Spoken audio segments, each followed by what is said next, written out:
Hello viewers, welcome my channel. আজ আমি আপনাদের শেখাবো খুব সহজ উপায়ে কিভাবে হাউস ওয়ারিং করতে হয়। প্রথমেই আমি স্ক্রিনে দেখিয়ে দিয়েছি একটি সুইচ দিয়ে কিভাবে লাইট জ্বালাতে হয়। এখন একটি ঘর কিভাবে ওয়ারিং করতে হয় তা দেখাবো। এটা এনার্জি মিটার, যা প্রতিটা বাসাবাড়িতেই লাগানো থাকে। এটা ডিবি সার্কিট ব্রেকার, একটি রুমে কত এম্পিয়ার লোড নেবে তার উপর ভিত্তি করে সার্কিট ব্রেকার ব্যবহার করতে হবে। Fuse,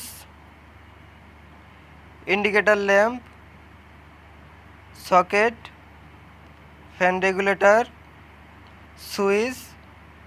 switch, light, fan. এখন কিভাবে কানেকশন করতে হয় তা আপনাদের দেখিয়ে দিচ্ছি।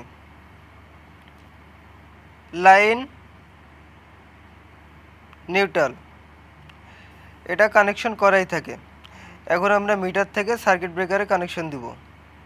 Line, neutral.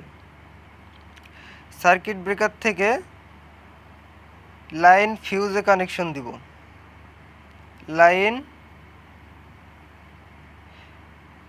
ফিউজ থেকে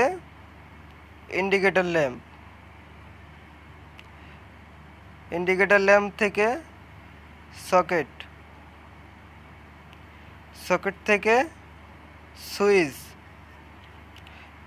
এবং সুইচ থেকে সুইচ। এখন সুইচ থেকে লাইট কানেকশন,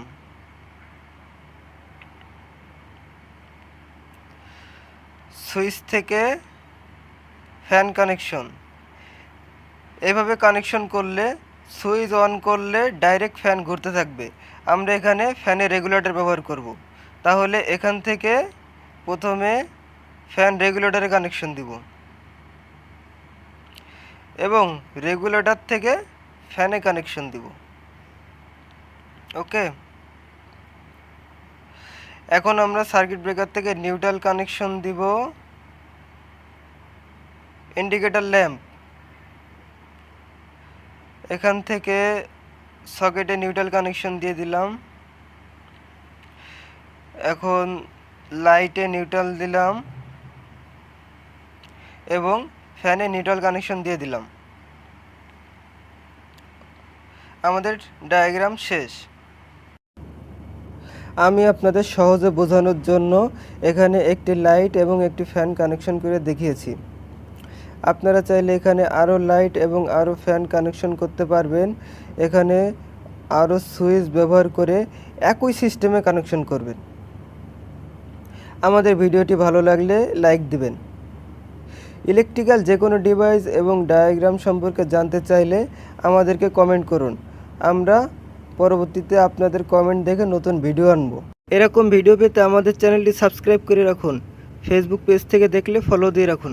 ধন্যবাদ।